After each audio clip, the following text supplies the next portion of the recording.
Okay, I'm not ready. All right, well, welcome to the February 18th, 2025 Jefferson Transit Authority Board meeting. The last time I'll be at the wheel here just for a few minutes. So I'm going to annoy you guys one last time with a roll call quiz. Favorite song about a bus? And I'll start off, of course. America by Simon and Garfunkel. Talk a bit about a bus, on that one. Good one. First show I ever saw, rock show as a teenager, was the Who. So I'll go with Magic Bus. That's a good one. Just looking up songs with the bus still. No, I've in my mind the beginning of. I'm Heather Dudley Nolet. I think I've met almost everybody, but if not, I'm new county commissioner, and my favorite song about a bus, I may not be able to come up with the actual name, but I think it's called the MTA, and it's a folk song. Yeah, We'll never return. No, we never returned. His fate is still unlearned. You've never heard that one? I'm looking at Greg. Yeah, it's good. My father. Impressive. Somebody who gets on a bus and then rides and rides and rides because he's lost his fare. So he needed to be in Jefferson County. Whoa. And my dad sung that song like my whole life. Oh, perfect. Yeah, I'm gonna order on the screen here with David. Hey, I'm David Faber. Obviously, I think Ben, you had identified, I have an 18-month-old right now, so Wheels on the Bus is in constant rotation. I've also routinely used the song We Like to Party by the Venga Boys, which is a ridiculous Euro pop song from 99 to clear out a party at the end of the night. So that's mostly about a bus, the Venga Bus. Perfect. Excellent. Rick? Only thing I can think of, and it's not my favorite song, would be Wheels on the Bus, and also whatever it was for the Magic School Bus, having kids growing up at that time frame. Oh, yeah. Oh, that's a good one. That's a good one. Hi, Vivian. Actually, I choose Muddy Waters, Bus Rider. Okay. Okay, excellent. All right, well, staff. Oh, wait, Ben, you forgot me. On my Sorry, camera on. Heidi's on. By the way, everybody, Heidi's on the phone. She's in transit, but she's listening in. Yeah, I'm listening in, and then mine is not. Oh, you just went under a tunnel. Oh, pretty. Get it when she comes back. Toss it in when you come back in. We're not hearing you right now. About a bus, but it's about moving right along. Oh. What's it called? Oh, sorry, you didn't hear me. Moving right along by the Muppets. Oh yeah. Okay. Love them too. Okay, right on. You guys want to toss one in for fun? Oh, I'm gonna have to go with Rosa Parks by Outkast. Okay, great. Thought about it. That's good. Well played, Jamie. Well played. How does that one go? I have no idea. Oh. We were just talking about how we do not sing in public. No. I should say that too. Are there any of the drivers that sing or do anything like that?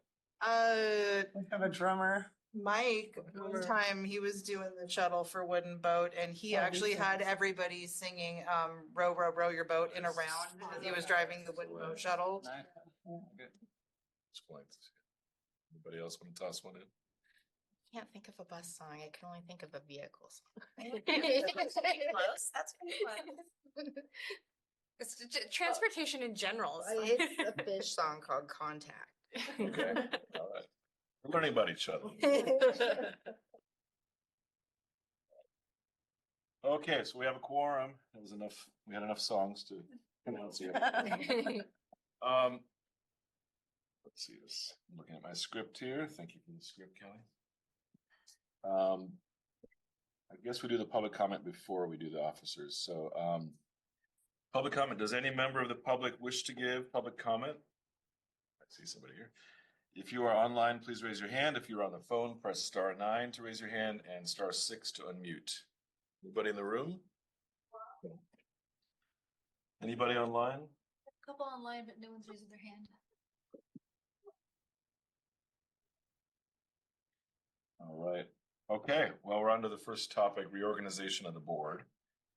So this is my last time at the wheel, handing the wheel over to somebody. I have a motion ready if anybody wants to hear, but I'm gonna open the floor to anybody else who has a motion. We're talking about, We're gonna, new Chair and vice officers chair? of the board. Yeah, chair and vice chair. and so, John Nowak, who's not with us, was the vice chair. Is he Yeah, interested was in the vice taking chair the last chair role? year. He told me he was. Full disclosure, I reached out to Greg to see if he'd be interested in doing vice chair. Since we need somebody on county, I figured, you know, you're still catching everything coming at you, but. And, and with somebody who's been on the board a long time too. to Yeah, be able to- no, I'm not sure if staff is gonna be, Yeah, like, oh, hip boy. to it, but yeah, no, I'd be excited. I'd be excited. That was what I was gonna say, but anybody's welcome to make a motion right now if they prefer. Any other ideas? Nominations, idea, yeah. Sounds like a good. I'm totally supportive of your proposal, Ben. I served as chair the year before this last one when you were vice chair, and that was a good pairing. And I feel like, yeah, super supportive of John and Greg. So just want to add my support to the team there. Okay, well, if anybody's okay, I'm gonna start, I'll make a motion there. For John Nowak to be chair and Greg Brotherton to be vice chair. For this next year. I'll second that. Confirm that, Second by Vivian. I'm sorry. John, you said you had. I reached out to John. And he's known this has been coming for a while. He's already not coming to meetings. I see that too. And he said like, I'm gonna miss that first meeting. But we have a seasoned person here to hand over to you. You don't want me to. No. That's part of it, I suppose. So I yeah, think so I we was, got- I was interrupting Vivian. She did a second, Yeah. yeah, so Vivian did a second. Or anybody, any discussion? All in favor? Aye. Any opposed? I did say aye. Done there. Okay, that passes. And speaking of passes. All I right, pass it jeez. to you. I'm not prepared. Take the But, wheel. Thank you, Ben. Thank you, everyone, for your confidence. I'll just keep hewing to the agenda, though I have no script. That's fine. No, I'll go off book. So next up is new agenda items. Do we have any other new agenda items to talk about? Staff have none. Okay, great. Moving right along. Easy. Finance reports. Miranda, you want to take us through the finance report? Yes, so actually I'm going to start off with two discussion points and then I'm going to move into finance. So the first discussion point that we are bringing to the board is reporting improper governmental action. One of the things that we in the finance committee identified last year is that we wanted to start revisiting some of these governance topics, specifically some of the policies that affect the board as well as staff, and as well as start doing some deeper dives into our finance and doing some budget 101 and finance 101. So we are bringing this policy in front of the board as just an educational and informational topic today. So I'm going to outline the reporting process for both employees and board members, and we're going to highlight the protections against retaliation. So Jefferson Transit encourages employees and board members to report any improper governmental actions conducted by staff. This policy aligns with federal, state, and local laws to maintain integrity and accountability of Jefferson Transit. So improper governmental actions, these are violations of law, abuse of authority, threats to public safety, or gross waste of public funds. Exclusions in this case include employee grievances, personnel disputes, and collective bargaining issues that are not covered under this policy. And retaliatory actions are any negative impact on employment or board participation due to reporting an issue. So the reporting procedures are, just to summarize, I'm not going to dive too deep into it because I do want this information there, but we do have a packed meeting today. So I have outlined the reporting procedures. Employees and board members should first report their concerns to an immediate supervisor or the board chair. If the concern involves Jefferson Transit leadership, reports should go to the general manager or a designated official. I would imagine that's the board chair. In emergencies, individuals may report directly to an appropriate government agency. If concerns are not adequately addressed internally, reports can be escalated to an external oversight agency. Jefferson Transit strictly prohibits retaliation against employees and board members who report in good faith. Retaliation complaints can be escalated internally and formally filed with a state administrative law judge. And the external reporting agencies, if the internal resolution is not satisfactory, employee and board members have the right to report concerns to the following. So we have the Washington State Auditor's Office. Financial and procedural misconduct complaints can be directed there. Our Executive Ethics Board, those are ethical violations. Office of Administrative Hearings, these are retaliation complaints. The Attorney General's Office, legal violations. Federal Transit Administration, federal transit misconduct. You can classify that however you want. And WashDOT Public Transportation Division, these are transit-specific concerns. So this policy covers both employees and board members. It provides the information and the avenue to report any potential misconduct or suspicion of misconduct. You have the right to report something if you feel like something's not adding up, if something doesn't make sense. Of course, we try and be very transparent in how we make decisions and things here at Jefferson Transit. And we would hope that you would communicate with Nicole if there's any concern first. But, you know, sometimes these are necessary. And as a board, you should have the information to be able to report these things and investigate. So I wanted to present that information to the board. Does the board have any questions about this policy or a procedure? Yeah, just that designated official thing. Should we make that clear what that means? I suppose I kind of outlined it as in like, well, what if it's the board chair? You know, it's kind, you know, I think we have layers of governance here. I think at that point I would use designated official interchangeably with Nicole, the board chair, or the external agency. But if you want to specifically define Well, I'm it, just trying to imagine a scenario where somebody really wants to know that without having to ask. It could be different in different cases though, right? I think that Well, yeah, might- it does, maybe it moves around too much, so. Yeah, you'd have to create a Venn diagram to. Right, and, yeah, if you, yeah. Appreciate the That's fine. update. This is just informational though, right? No, Yes, no. misconduct no. to report? Mm-mm. Time? Okay, good. I was like, oh. And this- Yeah. It's good information, especially when we go into audit. And if the auditor is asking you, do you know how to report? You can all, with confidence, say yes. Because we have reviewed it. And this is different than like a collective bargaining grievance as well. Right. So just to be clear. for Yes, so everyone, it's the not all of collective bargaining grievance, we have an internal process for employee grievances for represented staff. And that is a process through the union, and then that escalates to mediation and then to PERC. So there's a whole separate process for that. Any other questions from Miranda on this policy?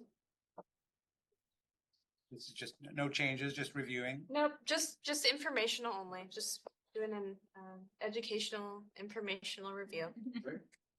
Guess on to the next one. Okay, so this next one, this is discussion purposes. I wanted to bring forth the reserve policy in front of the board. I want to start a conversation around reviewing and potentially updating our reserves policy, and this would be effective for the fiscal year 2026. So in reality, it's fiscal year 2025 surplus that would be transferred in the fiscal year 2026. So over the past decade, Jefferson Transit has built strong reserves to ensure financial stability and resilience. And with our current financial position, the board has expressed a desire to expand service and invest in rider-facing improvements. While we are well positioned to do so, we must consider future infrastructure needs and our long-term sustainability. So just to give a recap, our current reserve status as of 12/31/2024, the 2025 operating budget was 8.2 million. Our projected 2024 surplus, this is our year-end surplus. This figure is pending based on our grants for the last quarter that we have yet to receive. That surplus balance was 5.4 million. Our current reserve balances, and this is as of end of December, this has changed, but just slightly. Our capital checking had 1.2 million in it. The capital reserve had 13.8 million.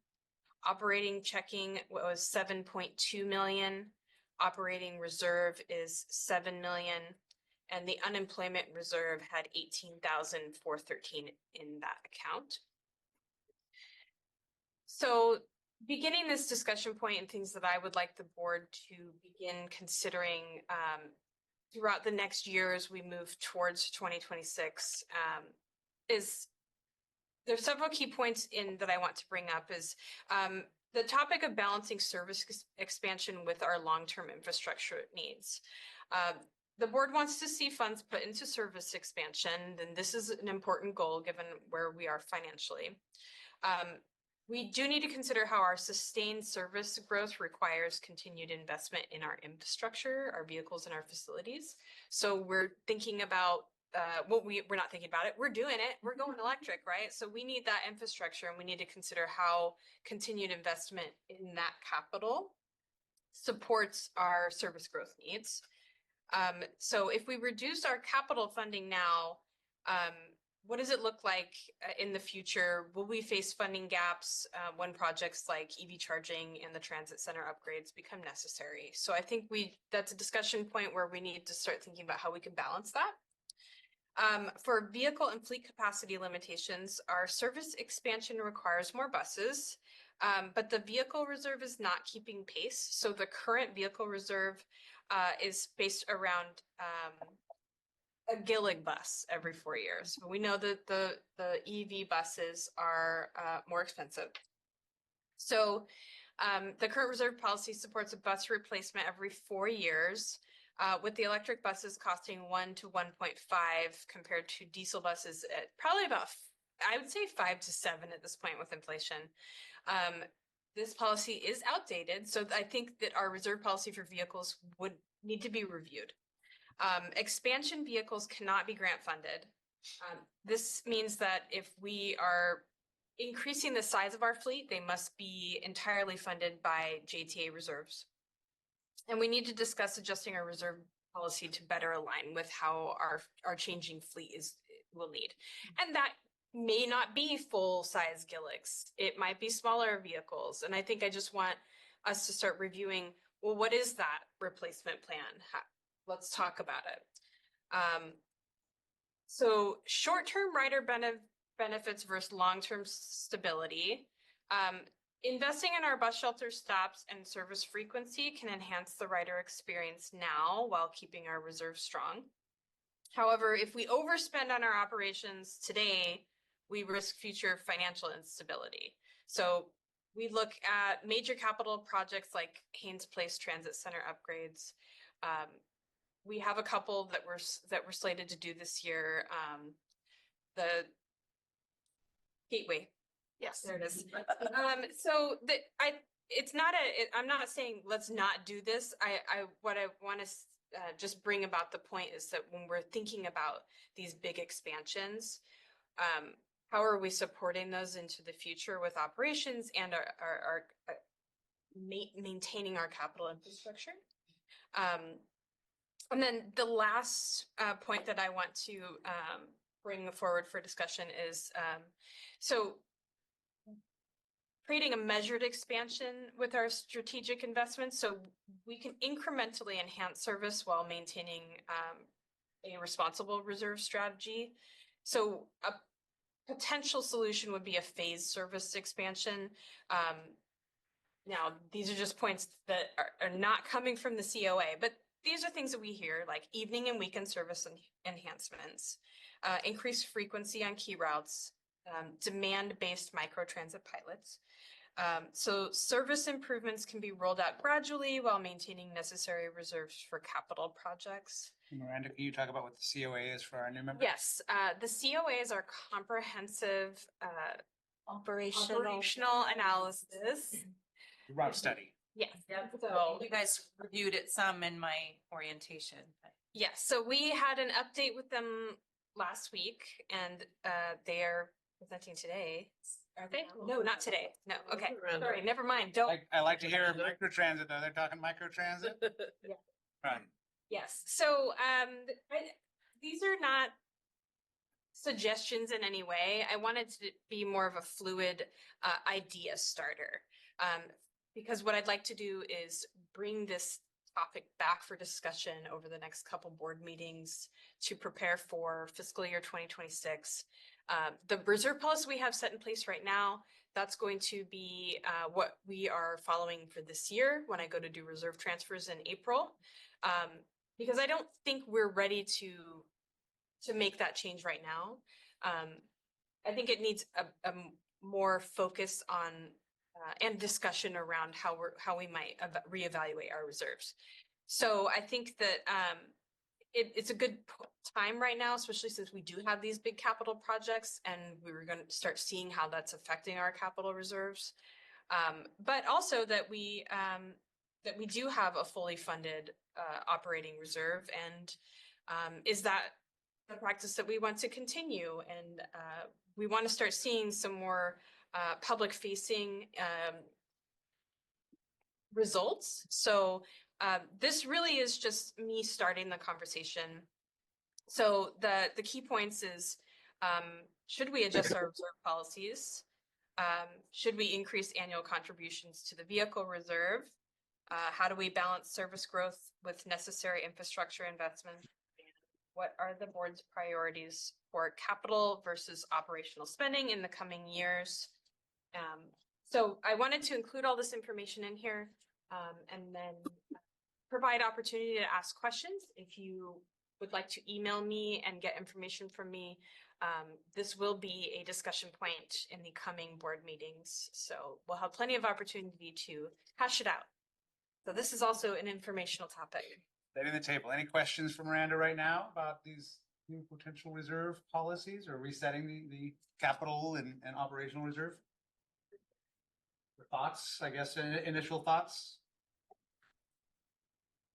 I think it's a good idea to start a conversation about it. It seems like kind of a no-brainer. Thanks, Vivian. Rick? I just want to say I've been talking about this for the last 2 years.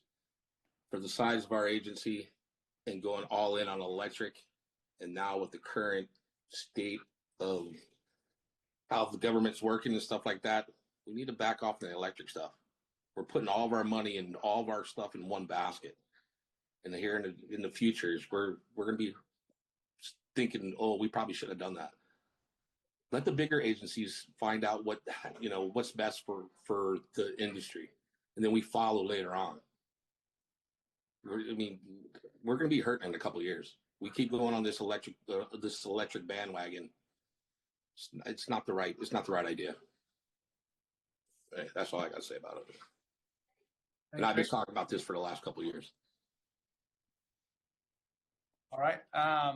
I'll say I think it's great to talk about these reserves. You know, as you might see, this is a very healthy reserve that we have, and I think defining those buckets as we move forward is really going to inform the strategy, whether it's, guiding towards or away from electric vehicles, as Rick would have, or, maybe he's talking hydrogen. I don't know. No, probably not. But I think that they're really important conversations. I think that the COA like should come first, to a degree, you know, understanding and really kind of agreeing on our path. That's kind of our strategic document. I know we have a strategic plan and the TDP and all that, but for me, making Jefferson Transit a real functional transportation agency for our really challenging county is something that is a big lift for us to, you know, to be someone to be able to commute from Quilcene or you know, get their groceries or get to their healthcare appointments, you know, conveniently from Port Ludlow. These are all questions that I think about, and we also think about the efficiencies of, you know, focusing in Port Townsend or Port Hadlock, where you have the density that really like speaks to normal transit agencies. So Cool and back. yeah, you know, yeah, for example. But I think it's great. You know, we have strong reserves. I don't think there's no budget that you're going to see that is healthier than the Jefferson Transit budget. And yeah, we should dream with guardrails. So I appreciate it. I want to add, I just want to kudos to what Greg just said. Couldn't agree more. And, you know, I think our comprehensive operational analysis is going to give us some roadmaps, and we may want to invest to get down those roads. And that's what I would like to see us do is, you know, use our operational analysis to define the path forward. So it's good that we're doing this reserve consideration at this time, but I'm really excited to see what the COA says and how we might be able to flex to implement some of what the COA guides us towards. So couldn't agree with you more, Greg. Thanks for adding a road metaphor to it. That was moving right along down here. All right. Brennan right now. That's great. Any other thoughts to share initially? And I think Miranda, thank you for the offer. If you have questions or follow-ups, reach out to Miranda to inform future conversations about I this. think it's a good year on the finance committee again. Oh, right. And I just saw on the script on the tag as well. So yeah, okay, yeah, great, I forgot to add that.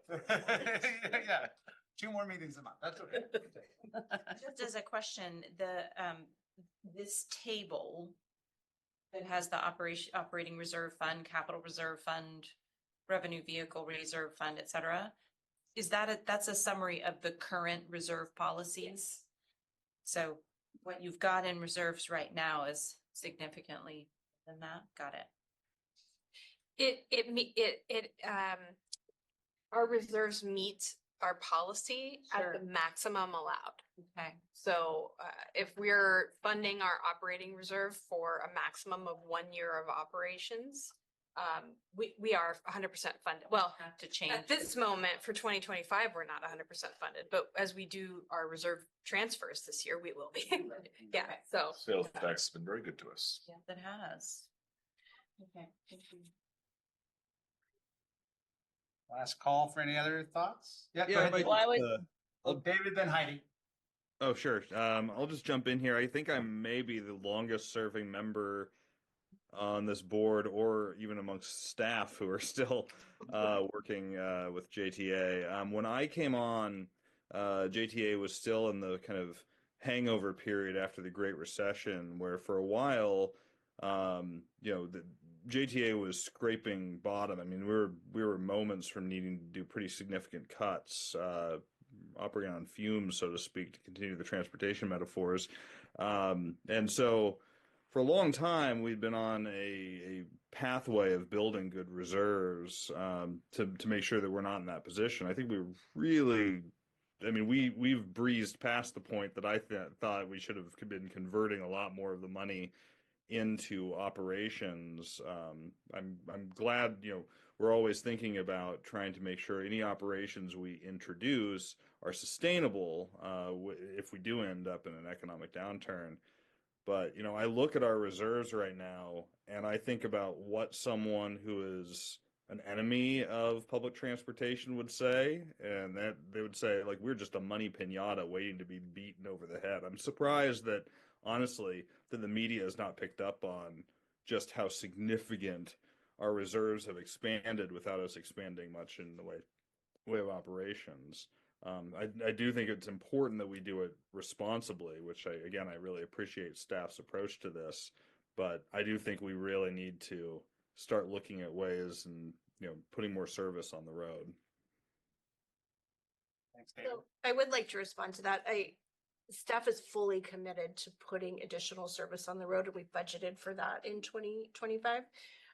But really the issue that Jefferson Transit has been having is not a financial issue, but it's staffing. Yep. So I can't introduce new service if I don't have someone to drive that bus. That's right. So I think we're in a better place right now. We've got another class of operators starting with 3. So we're excited about that.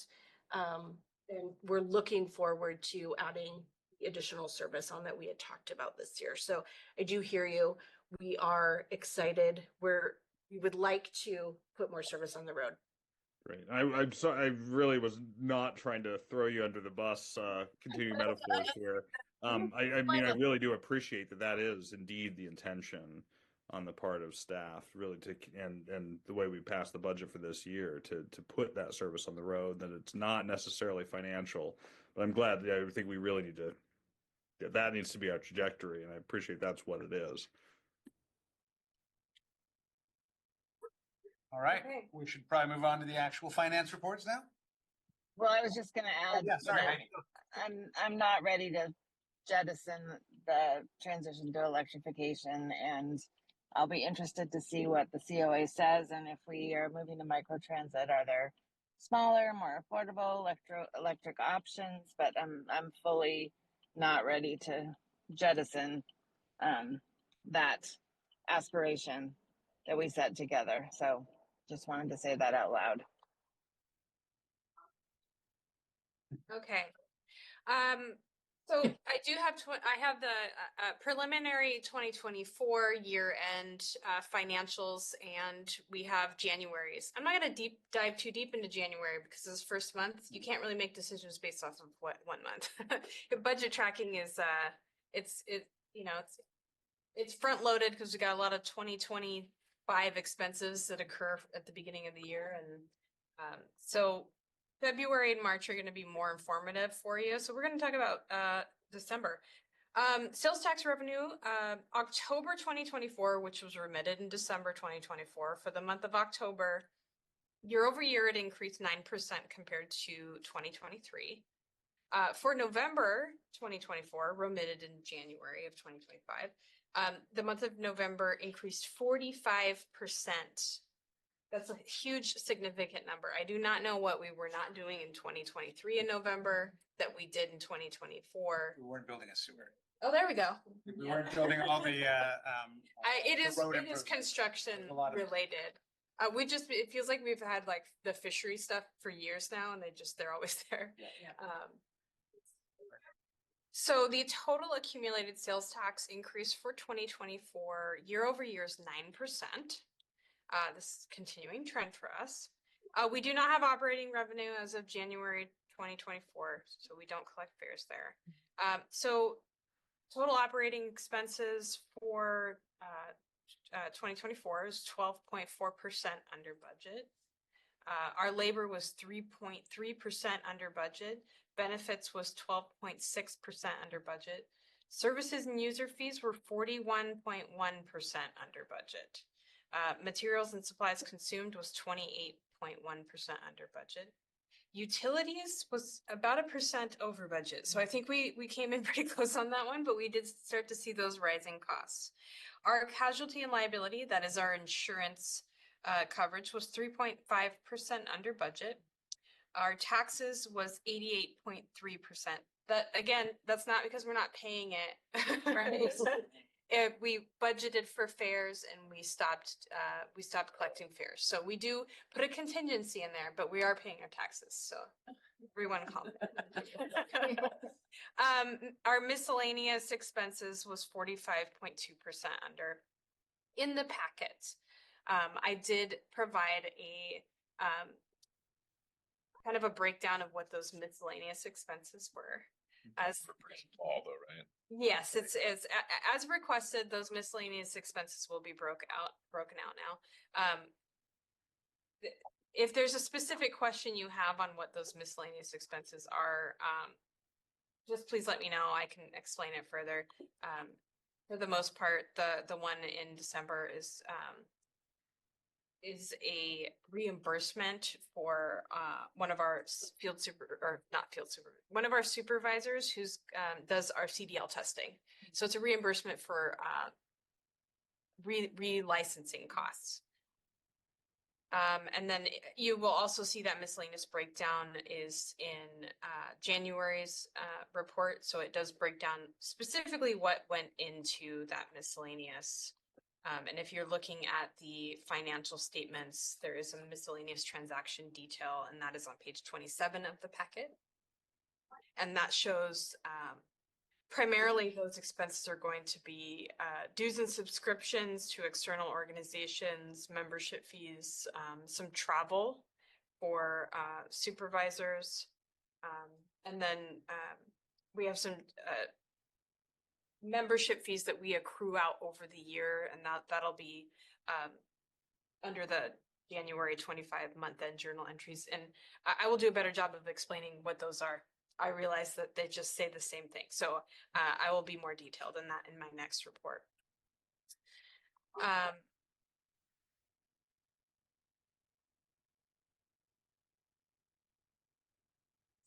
appreciate how 5.9% under for our leases and rentals. And that's what I have for our financials. Does the board have any questions about 2024 or even January? Because I'm not going to dive too deep in there. You had a comment? Oh, it was just silly to say, I'm glad that in the other breakdown that miscellaneous has a miscellaneous category also. Yes. You know, it's like you can't categorize everything. There's always going to be that weird one-off thing and gets thrown in there. I want to share one thing just on tax revenue, sales tax revenue that I might have reported incorrectly at the last meeting. So I want to make sure I correct it, is that our treasurer, Stacey Prada, had identified in our budget meeting kind of that separation of big projects from the normal retail sales tax for 2024. And I might have misread. I'll just say the correction now, which is retail sales tax went down 4% in 2024. So those sales tax did go up. That difference, between that 9%, not 9% for October, but I think it was like 8% over the year or something. So it went down 4% and up 12% based on large projects. So wow, probably just, I know you've always. You really deep dived into those. She does. I'd say those budget meetings are probably would be a value add for you, actually. Good conversations. Appreciate it. And Okay. we have one tomorrow morning. We do. Oh, yes, 8:30. Any other questions or comments on the finance report? All right, we'll move on to a fairly beefy consent agenda. Move to approve. Okay. Then move to approve the consent agenda as presented. I'll second that. Second, any questions, conversation? Seeing none, all in favor of approving the consent agenda as presented, indicate by saying aye.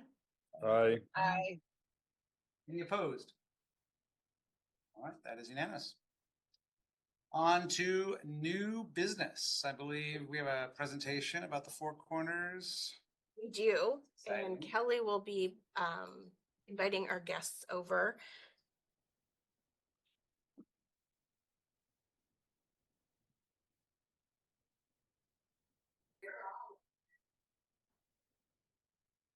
Welcome. Welcome, and is Christian here? Yeah, he's online too. Okay. And So myself. we I am we here. Can you are- guys Yep, we hear can me and hear see you, me? Christian. Great. So we are so excited to have Shannon Thompson with Barker Creek Consulting, along with Sydney, with Barker Creek Consulting, and Christian. I'm not going to pronounce your last name, Christian, with the with the City Architects, and we are here today to talk about the property, the 111 property. We had had some discussions last year about some rising costs, some construction costs. We had changed project managers. So Barker Creek is our official project manager for for the facilities building. Side note, they are also the project manager for the third maintenance bay, and they're doing a great job. And every time we get off a meeting, I'm so excited that that they are project managers.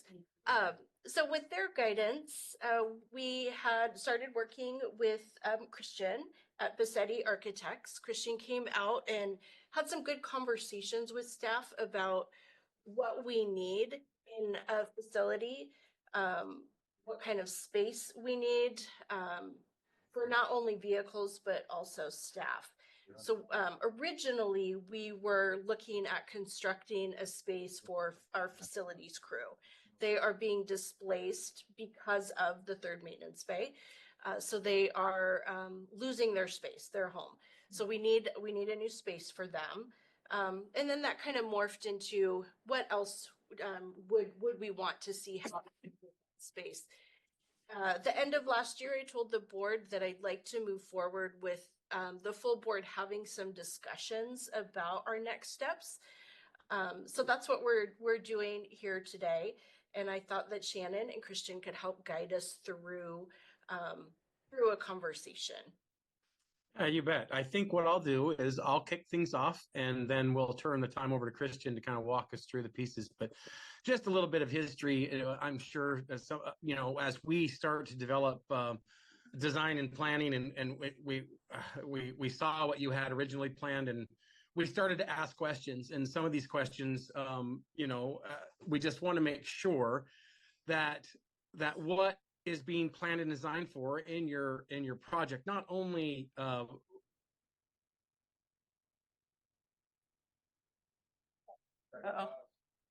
Shannon froze up. Take it away. I can kind of fill in the gaps where he's going with this. He wants to make sure that what's being designed not only fulfills the immediate need of the design, but we also plan for the future as well, so that as you get more money for more capital projects, you can add that bus wash. That's a drive-through bus wash. You can add other things, but how the project was set up previously, it didn't take into account the future. And so that's one of the things we wanted to focus on with this. Great. Thanks, Sydney. Good pinch hitting there. You want to walk us through the site? Is that the next phase? Yeah, so I think now we can kind of turn it over to Christian to walk through what he's kind of put together. We've worked together on some slides. I'm not sure who has the slide deck, or if Christian, you can share the screen, or. Yeah, I do have it up, so I can share screen. Let's give Shannon a moment, though. I see you're back with us. Yeah, I started talking to the ether, Everybody disappeared for a second, and I was like, whoa, what happened? But I think what we're really trying to do is we're going to give Christian some time to kind of walk through what we heard so far, what some of your needs your future needs may be, even though they aren't included in the current project, we still want to hear about them and plan for them. Again, I don't know, the analogy I said was we don't want to paint ourselves into a corner. And I don't know if you guys heard that or not before I got cut out. But so taking the site as a complete unit and going, okay, this is what the need is for maintenance. This is where we can put it without impacting what the future needs may be, and really having some thoughtful process into what that looks like. So with that, I think I'll turn the time over to Bassetti and let them kind of walk us through what we heard and what we've come up with so far, and I'll let you guys ask some questions and see if we can start the process here. Sure. All right. Well, thank you. It's nice to meet all of you. And we are early in this process, so but I think it's good that to kind of keep you up to speed and make sure that where we're going with this is in alignment with the board. So can you guys see my screen? Yep. The slide up here. Okay, great. And let's see here. I gotta hide my controls so they're not in the way. All right. And so initially the goal for our involvement was to help with sort of completing the process that had been started for a place for the facilities department to go, as Nicole mentioned, them being displaced on the property. And so, sort of as we got involved in that and we started asking questions, as Shannon mentioned, we just want to make sure that we're taking into account, the larger picture. And so, kind of the goals for our planning study at this point, because we're not designing a new building yet, but we're sort of working towards that. But first, it's just kind of understanding where is it that we need to go. So we want to look at what are the options for the 111 property? What's the best use for that? How can it support what's going on the main campus? Planning for future improvements. I heard when I was out there about some planned additional electric charging stations going in, the need for a future drive-through bus wash. There's a few other things that are kind of on the wish list or kind of in the pipeline, and so we just want to make sure we're taking all of that into account as we're looking at the moving pieces around on here and making sure that we're got room for buses to move on the site and taking the utility connections into account. And so part of our goal for this is to draw some of this stuff in plan on the site so that we have a place for it, as well as try to put some construction cost budgets down for some of these improvements that we know enough about to be able to describe them, so that you guys can have that as information for future planning and future budgeting. And then obviously, like I said, we want to be looking at the bigger picture of this. So at the same time as we're trying to solve programmatic practical needs within the campus, we also want to be making sure that what we're doing makes sense from a community environmental impact standpoint as well. And so let's see here. All right, so kind of what we understand so far from talking with Nicole and her team is we need a space for the facilities crew, an office space for them to work, a workshop space that's large enough for them to do what they need to do, and storage for the equipment and parts that they have and need to have storage for. We also heard that there's currently not adequate space for doing the training and driver testing maneuvers on the site, and that some additional space and pavement space for that would be really useful. And so we're taking that into account. We've also talked about, that it would be practical to have a second vehicle entry into the fenced area of the yard. And then we also, as I mentioned, we want to make sure we're taking into account safe, efficient, circulation for buses and vehicles within the yard and on the site. It would appear that the proposed improvements we're talking about are going to have an impact on the trail that goes around the yard right now outside of the fence. And then there is the future Discovery Trail. And so, the idea is we're going to need to make alterations to the trail that's on site. Can it connect to that Discovery Trail? What might that look like?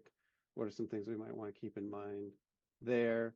And then, we also want to make sure that we're planning a strategy that's going to be, efficient, cost-effective around utilities, right? So any new occupiable buildings or structures that we're going to place on either the main property or the 111 property, they're going to need utility services. So what's the best strategy for serving those and getting those connected? And then some of the future things that we've heard so far, as we've talked about this, is, at some point, a drive-through automatic bus wash is going to really make some operational efficiencies for you guys. As you expand service and whatnot, then we need to make sure that we're planning for any additional parking and vehicle storage that you might need on site. And then, as you're talking about with the transition to electric vehicles, making sure that we've got, that we're not impacting space or infrastructure that's going to be needed for charging those vehicles on site. And then a couple other things that we heard is that There's some space for record storage that's needed, that the current space in the building is kind of not meeting the standards for records. And so some new space might be something that wants to be planned for that, as well as the possibility that there might be future need for additional offices there on the site somewhere. So those are kind of some of the needs that we've heard so far. You know, as we get into this, we might hear about some more or discover some more. But that's kind of where we're at after just, you know, a couple of weeks of discussions on this. Any questions on this before I move on, or thoughts on that? Go ahead and move on, Christian. All right. And so, you know, kind of one of the things that we identified quickly as we've gotten started on this is that there currently doesn't exist a survey for the two properties together. So there are drawings from the construction of the main facility from approximately 2014.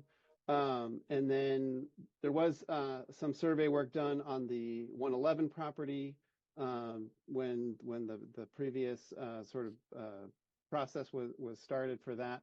But there's not a coherent survey that sort of documents the existing as-built conditions on the main campus together with the 111 property. So one of the things that we propose is to move forward with having a surveyor come out and do a complete survey of both parcels. And that will really help us to locate the utilities, the underground utilities on site, make sure that we're documenting the required easements for those, so that, again, we're not placing proposed structures on top of stuff that where they can't go. And then one of the other things that came up, you know, as we're talking about utilities and connecting things and permitting and things like that, is that there may be some advantages to combining the two parcels into a single tax parcel, so that, you know, for permitting purposes and utility service purposes, we might see some efficiency. So we're going to dive into that in a little bit more depth. At this point, it's just right now we just have the intent to study that further and understand the pros and cons for that. But you know, initially our thought on this was that you know, for water meters and electrical meters and service, you know, having a single point of service for the property would make sense. When you have two tax parcels, you can end up in situations where you need to have separate meters for each property and separate service for them. And so there's additional, you know, long-term sort of operational charges that can come with that. And so kind of looking at things from that standpoint, there may be some advantages to moving forward with combining the two parcels into one. All right. So the schedule, is this text too small? I can zoom in on this a little bit. Looks good.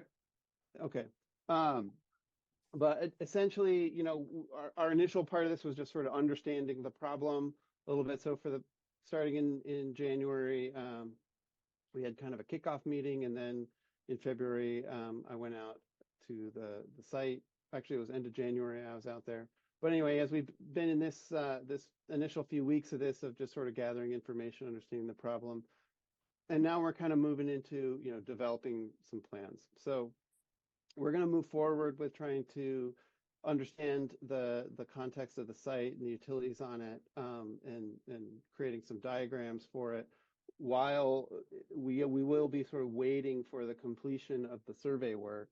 And so we're going to get that finalized survey hopefully sometime in March, so that we can then overlay that with some of the initial studies that we've done, and just you know, use that to further inform our work. And so the plan is to develop several options through March, and then come back to you guys at your April meeting with, you know, potentially a single kind of recommended plan. It might have sort of two options still at that point, but the idea is explore a couple of options during March and potentially narrow that down to a preferred approach for the 111 parcel and the overall site to talk about at your April meeting. So that's kind of the overall schedule.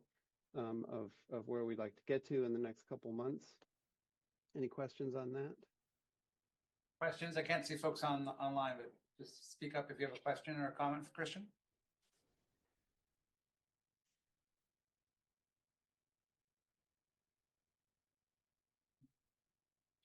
All right, well, I will move on ahead. So we also started some, just again, trying to understand the problem. We talked with the facilities crew, kind of what they're doing out there, what they would like to be able to do, and what their needs are, and started to develop an initial program of spaces. You know, what kinds of spaces do they need? How big do they need to be? What happens inside of those so that we can help right size them? And then, you know, we started with an initial test fit of like how big is big, like when we put all of those programmatic needs together, and start to think of it in terms of a building that could hold all those activities, how big does it need to be? And so kind of our first stab at that needs, you know, further discussion and review, is, you know, we came up with approximately 2,900, 3,000 square feet would seem to be about the right size, to hold all of the things that they need and give them some elbow room for future work and future needs. And then also, as we're talking about planning for a drive-through bus wash building, we need to understand how big is that, so that again, we can kind of plan where does it need to go and how much space around it do we need for the buses to maneuver. And so, you know, we've done a few of these facilities, and so looking at some of our past projects, we pulled in one of our freestanding drive-through bus wash plans, and it's also in that same kind of size range of 2,700 square feet, plus or minus. Hey, Christian, this is Heidi, yes. and I'm sorry I'm off camera, but I'm driving. And Yeah, I just, how, you mentioned past projects, and I thought this might be a good place to interject this question. sure. How do you factor in like planning for future growth? Like, do you know, when you say you met with a facilities team and estimated that a building of about, I think you said around 3,000 square feet would be good. Are we planning for any increment of future growth or future need?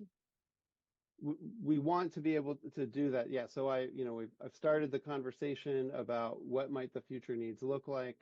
And already, you know, this was what we've planned here in terms of that 2,900 square feet is kind of, you know, a little bit bigger than what their current footprint is, right, for what they're doing. And so this already gives them some additional expansion, but we do want to test that out against what are some of the planned future needs for that. And so that over the next month, we're going to be continuing to do that, right, to try to identify. It's always a little challenging, right, to have a crystal ball and kind of know what's coming. Yeah. And so sometimes it's just that we say, well, we don't really know what else might be needed, but let's make sure that there's additional space on site where we might place something, right? So like one of the goals for this is that there's quite a bit of material that's currently stored in some aging metal, you know, container boxes on site. It'd be prudent to try to provide, you know, covered dedicated storage space for that material now. But then we might be doing as we look at the overall site is thinking about where might some future storage like that go, right? If future shipping container type storage was going to be added on site to accommodate an unforeseen need, you know, where might it go and have a place dedicated for that type of future expansion, right? Thank you. I think in a nutshell, you know, one of the things as we go through this process, things get vetted out. One of the things that we heard after we talked with staff about this design was, hey, you know, we have a real need for record storage, and so that is not included into this. And then we have a need for maybe some future office space, and well, that's not included in these. And holistically, we want to look at your site as a whole. Where would it best serve JTA to have those needs? Is it in this auxiliary structure, or is it in a structure that's attached to your existing structure. These are things that we need to kind of vet out to kind of help you make those decisions. All, you know, like I said earlier, this bus wash, it's not in our current scope to design you a bus wash, but we want to make sure that we can fit a bus wash. And so Bassetti's done a bus wash. I've done a bus wash with Central Kitsap School District. We have a facility here that we've done that with. And so we have a pretty good idea what that footprint needs to be like, so we can accommodate where to put this building for you. So all of those things are being considered as we move through this. Can I ask just specifically on the storage on the 2,900 square foot building, is that record storage plus more storage? Is that, am I interpreting that correctly? No, so this plan No. actually doesn't take into account the record storage. This was specifically looking at the facilities related material that they have. You know, they've got quite a few small vehicles like lawnmowers, tractors, trailers, as well as, you know, a variety of, you know, fencing, scaffolding, signage, other, you know, various material that is stored there on site. So just trying to make sure that we've got a place for that and a strategy for how it's kept and organized.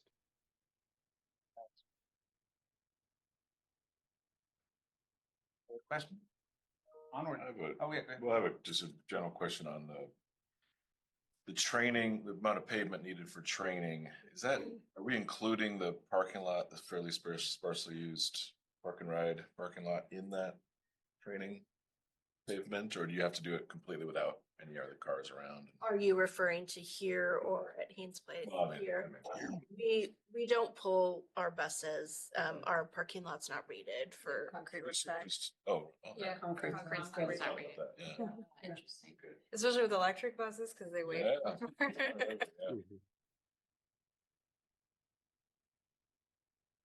Onward. All right. And so then the other thing that we've done, just again, it's like we don't have a complete survey of the property yet, but just using, you know, the aerial information that is available, we started the like how big is big exercise of, you know, it's like what do we see when we first start putting some stuff on here and understanding the size of things. And so kind of what the red dotted rectangle here is kind of shows the sort of minimum footprint that we need for the bus maneuvering that as an area. Obviously, that can overlap with vehicle driveway and access, et cetera. Right now, on site, as we understand it, you know, that you know the footprint of that overlaps with, you know, bus and vehicle parking and storage. So in order to do the maneuvers on the site now, there's time invested in having to move a bunch of vehicles and stuff out of the way. So just looking at how big is that? How big is this, you know, 3,000 square foot facilities building, and how big is a potential future bus wash building? You know, it's not necessarily a foregone conclusion that either of those needs to go on the 111 parcel. I think one of the things that we want to study is some options that would say, gosh, would there be any reason why it would make sense for those to be, you know, on the main property and then use the 111 for more, you know, parking or vehicle storage? You know, I think that's got to be considered, but at least, you know, again, as a test fit, the idea here was like, well, we'll leave the existing facility alone and just look at how big is the stuff that we're talking about. And then particularly looking at maneuvering space needed. So you can kind of see, you know, I dropped in some turning radiuses for buses to sort of pull in and out of a drive-through building. So just making sure that you know, how big would the pavement area need around a structure of that size. So this just kind of starts to give us a sense of like, you know, does it fit there? How much space does it take up, et cetera, those kinds of things. And so, you know, this isn't in any way a well thought through layout at the moment. It's just a first stab at understanding how big is this stuff we're talking about, and what issues might we see immediately bubbling to the surface as we get started on this. So we've got plenty of more work to do on it, but this was just kind of our dipping our toe in the water, so to speak. Can I ask, Christian, you talked about the need for more parking, but this doesn't incorporate that yet. So lots of these ideas are still just kind of ideas, is that correct? Exactly. Yep. Right. Exactly. Yeah. That's not overlaid on this because we haven't really, we need to have some more conversations to understand, how much parking would we want to be discussing. You can see, even as we overlay this on here, we might be, interfering with some existing parking. So we'd want to be looking to, where does that go? And can we make sure that that's accommodated? And then how much additional vehicles would we need on here? So as we sort of right size the amount of pavement and the perimeter, potential perimeter of fencing, we got to start taking all that into account. So yeah, we haven't gone so far as to address that yet. And can I also ask the kind of the top little square that connects the existing parking lot to below? That's not on 111, right? Is that part of the reason that we're talking about combining the parcels because we're right now have a project that spans 2 parcels? Correct. Yes. Right. Thanks. And as I mentioned, because this is a separate parcel, from a utility standpoint, we want to look at, does it make sense to bring, utility service off of the road to serve these, or if we want to use the service from the main site and just connect those into it, that might be a reason for just combining this into a singular property. That process will probably take like a year though, right? If we want to do that, that's something we should start. Yes, it does take a little bit of time.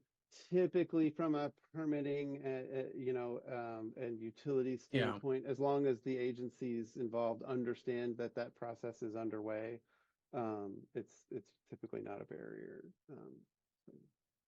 Yeah, and it's very often that a lot of these parcel combinations and things don't happen till even after I construct a building. Like currently I'm doing a parcel merge on another project that we just finished that had 3 parcels to it.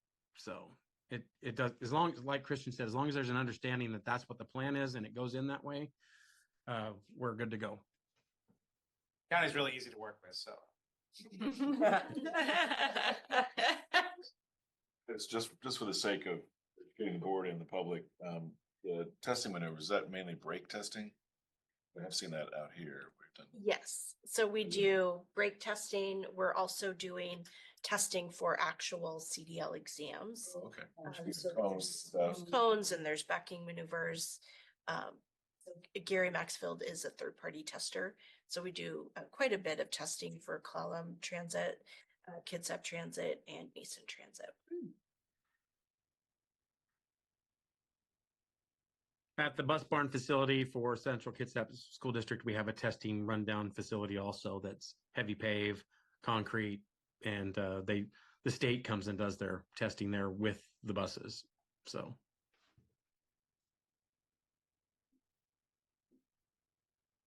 So I think I would be interested in hearing from the board. Is there anything that we presented that is cause for concern? Are we moving in a direction the board feels like we shouldn't be moving in? Christian, maybe you could stop sharing for a second. Yes, I hid my control bar though, so now I have to figure out how I can stop the sharing. So You hang can probably on, cancel the share here too, right? bear with me while I figure that out. Thoughts in the room first, board members? My just really base thought, and I don't know all the details, but the idea of adding more cement, I just want to make sure it's not for the sake of it, just in case maybe, because you could do that incrementally over time, I would think. For the, bunch of trees are coming down. Are we being as efficient as possible? I mean, I think they more or less address that, but that's a constant concern. We're not necessarily taking all these trees down at this point, are we? We're talking about just planting the whole area. Right. So right now, yeah, we're looking to do a site plan with the intention of going out for funding. Okay. To start. And probably taking all the trees down at that time because why? Yeah. Okay. Well, we do recognize that the ODT is going to be at the front end of the property, and we still want to make sure that we're in line with that buffer and the easement agreement that we have with the county. And we also don't want it to be like, unpleasant. Right. So I think we Scorched are, earth. yeah, considering it, taking that into consideration that, Yeah, and I think that there we is, we do like aesthetics at transit, so we get a pretty bus in the lot. We all fangirl over it. and I do think that one of the options, that we will probably want to think about or look at is like incremental phasing, right? So it could be that we say, Yeah. here's what we need, in order to do a facilities building. And then, if the bus wash is a future item, then the pavement associated with it may also be part of the future, right? You don't necessarily need to pave the entire area all at once. It could be looked at as a step one and future. Yeah. When it comes to contracting the pieces out, we will only do enough disturbance for whatever it is that we've decided to build. So we're not going to like strip the lot, put gravel down everywhere. That's just not good management as far as because there's all kinds of implications that happen when you do that. One of them, stormwater, right? I stormwater ponds. What do I do with it? How do I treat it? So we'll keep the impacts focused into the phases that we deliver them to you in. So if that is phase one, this maintenance facility, and phase two is a bus wash, they would have their own impacts, their own disturbance, their own removal, their own impacts in general. Now, one thing we will look at is if all of the impacts would require a storm pond of a certain size, we'll look at maintaining that we set aside enough to expand a pond or make it large enough at the time to deal with that. The problem with trying to build for the future is that the future codes are always changing on us. Yes. And because they're changing on us, we're always chasing our tail, hoping that, hey, let's put all these extra things in. And then when we go to build it, we can't use any of it. And all that was wasted money. So we look at that stuff pretty deeply. And speaking of water, just with the bus washing, thing, with it being on septic, how much does that limit the design of something like that? I'm just curious, but is that a big Reclaim. everything and Yeah, so all of the bus washes that I built are a reclaimed water filter system. So the only thing you're actually getting out is you have to muck out the catch basin grit. Yeah, after a while, but the water is constantly being recirculated. Is there some that runs out? Yeah, there is, and you're constantly putting more in because every time you drive a bus out, you've lost so many gallons of water, right? But yeah, I have I'm happy to take people through the Central Kitsap School District bus wash anytime if anyone wants to see one. So rather be in a bus going through it, but yeah, like going to the car wash. I might be able to arrange that through a bus if you would like. There's no room for a hydrogen fuel electrolyzer. That's all right. Other thoughts? I got a question about bus wash. How often does a bus get washed? I mean, is this thing something you use every day, or is it? No, right now what we do have a reclaim system now, but it is not automated bus wash. It's a bucket and brush wash. Takes almost 2 hours per large coach. So right now we can accommodate washing 3 large coaches a day. And we have to fit in all of our other smaller vehicles and cutaways and everything. So that's what we're dealing with. The bus right washes now. that we're talking, yeah.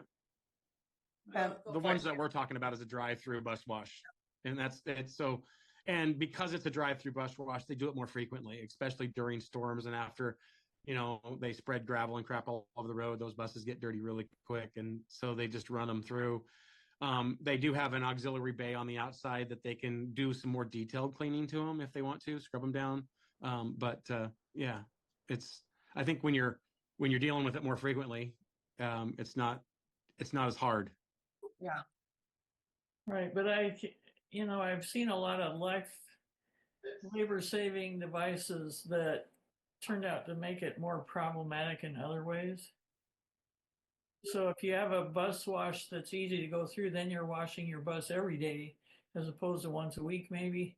And then you have all this water requirement and it, it kind of spirals. So I'm thinking you're addressing that kind of stuff when you're putting your plan together. Yeah, if we were asked to design you a bus wash, we would go through all of those steps and show you what that looks like. And we have several examples of some that are operating, and we could get real-time feedback of how those clients liked those bus washes and if they're working well for them. So, but yeah, I mean, we would certainly go through that. It's if for our purposes, the bus wash is a big block that says this is how big of a space we need to set aside for it so you could build it in the future. Unless you told us, hey, it's a real desire for us to have a bus wash, and we would elevate that at your direction. So. Rick, did you have a question? I have a question about the clearing of the property. So what doesn't it make sense to clear it all at once and then just depending on the market conditions, so you get the most money out of those trees that are there, or whatever trees that are there? We don't have any trees that don't give us any money.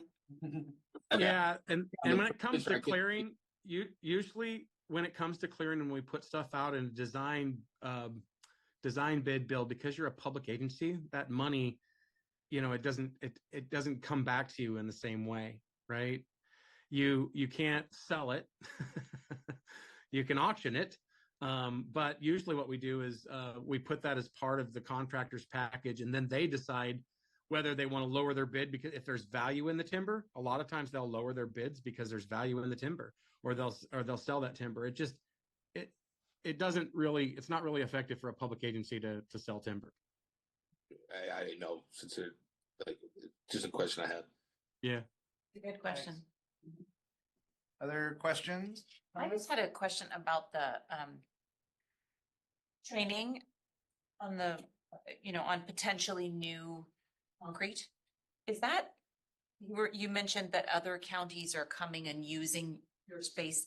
Are they using JTA space now to do some of their training, or they're projecting that they would need to do that? They're not using our space for training, but for testing. So they come and do a few hacking exercises and kind of pull through exercises. They train at their facility, and then our third-party tester tests them in order for them to achieve their license. So think of it as like the DOL drive test. Sure. Are you going to get your license or not? That's what he's doing. Okay. So my reason for asking is that a revenue source? Are you renting? Do they pay you to do it, or is just a organizational kind of exchange? Several years ago, we were at a critical point where we could not test CDL drivers. And transit as an industry came together and worked with Department of Licensing to put together classes to certify transit employees to be able to issue the third-party tests. I mean, at one point, Department of Licensing was down to 2 testers for the entire state, and that's for trucks and buses. So really, as an industry, we pooled our resources to say, how do we make sure that that's not what's going to prevent us from service on the road? Right. So we sent someone to go get certified. Like an industry Almost current. every agency has someone representing them. So we train our own staff, and then we send our people to get, because you can't test and you can't train and test. So we train them to pass, and then we send them to another agency. So it's like a check and balance. Yeah, kind of patting each other's backs on this. Interesting. We're supporting each other by being able to train our own employees and then send them to another agency for the test. Right. So it is more or less a requirement that we provide that facility. And so, when we look at like, us greatly. yeah, when you do that sort of check and balance, or that, pro and con around creating more impervious surface versus keeping trees, that's what I was going through in my mind. And you need a certain amount of area to do the testing. Sure. Yeah, that makes sense. Okay, thank you for going through that with me. Been a great conversation. Any last questions for Christian or Shannon or thoughts? David?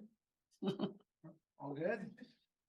Okay. Appreciate the thoughtfulness that they're approaching. Oh, wait, yeah, we appreciate your time and we'll continue to work and push this through and we'll report back to you in about 6 weeks. Really exciting. Thank you for your help. You bet. Thanks. All right, makes the next thing easier to swallow, right? Let's change order for Setting Architects. It's a great lead into that one. So one of the recommendations was that we do a site plan for the two properties. So Jefferson Transit staff are requesting authorization to amend the City Architects contract to allow for us to pay for that site plan. Site survey. Site The whole survey. Here. Does it include an Alta survey? Sorry? Does it include the actual Alta survey, the land survey, or just a? Yeah, it would be for both properties, so. Yeah. How does that get priced out? There's Breakdown. an amendment to the Bassetti contract attached to the resolution that explains their cost proposal for that survey in addition to their original proposal for their services, and it's on page 91. So essentially it's a sub to Bassetti that is going out to do the land survey. So they've reached out to a land surveyor, they've got a pricing for him, and that's what was presented to you guys today.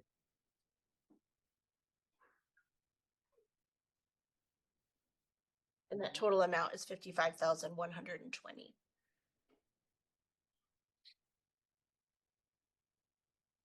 Other questions? Yeah. Go ahead if you've got a motion you'd like to make. Last motion too, but I move to approve the resolution 2506 authorizing the general manager to sign an amendment to the contract with Bassetti Architects. I'll second that. It's Heidi. 90 seconds, all right. Heidi. Moved by Ben. Any further conversation, questions? All in favor of approving resolution 2506 indicate by saying aye. Aye. Any opposed? Any abstentions? All right, that is unanimous. Great. Next is the new tag chair introduction. No, but So we are so excited to invite Linda, if you want to come on over. Linda McIntyre is our new tag chair. Debbie Yonke is the vice chair. So I think we've got a strong tag team. But we invited, so we invited Linda to introduce herself and to speak with you for a few moments. Thanks, Nicole. I'm really excited to be here. I joined TAG in July of this year, and I'm a relative newcomer to Port Townsend.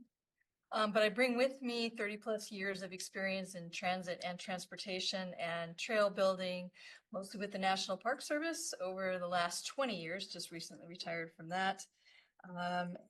But I do bring a practical sense also of 9 years working in a public works department. So I have a keen interest in, can you get it done? I also bring a background in grant writing too. I led the team that got over $25 million for Grand Canyon for their fleet recapitalization 2 years ago. So that's kind of my context, is bringing those technical skills and fresh eyes maybe to what it is, all the good work that is being done by the board and by the staff for Jefferson Transit Agency. I've been so impressed by what I've seen so far, and I'm really excited about leading the team. I did want to take a moment too to help you guys be aware of a small shift that we're doing when you're looking at our agendas.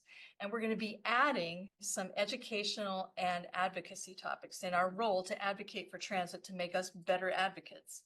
So you'll see kind of in general, you'll see two things on our agendas from now on. You'll see an educational topic. The one that's coming up in March is going to be how to use third-party navigation apps like Google Maps and Apple Maps and Transit and Move to be a transit writer. How do you do that? So something like a 10, 15-minute presentation, all of you are always welcome to listen in on that, or to watch the recording or to ask us in advance if there's anything that you'd like to see in that presentation. But you'll see it come out in our agendas. And in general, we'll also be adding it's like a topic of the day. And then the first one up is going to be a left turn, right turn, I believe, in presentation update in March. The one after that in May is going to be on the link between affordable housing and transit. So topics that are of keen interest to Jefferson County, to the board, and to both the city and the county as well. So slight shift in that, you'll see that represented on the agendas that you see, and certainly we welcome your feedback and your interest and any adjustments you'd like to see in how we're doing, because we're here to support all of you and support the staff. That's great. Thanks so much, Linda. What was your last name? Sorry. McIntyre. When are these tag meetings again? No, the first, next one I believe is March 9th. March 9th. Fifth. I'm sorry, 5th. Yeah. But you are the tag liaison. Yes, I was. I'll see you on the 5th. Great, and we'd certainly appreciate it when we do these sessions. We're hoping to do some, again, like the equivalent of either 10 PowerPoint slides or 10 minutes, whatever format works, not to overdo it. To introduce some things that might be of common interest to staff, the board, and to TAG. So I look forward to working with you. Yeah, likewise.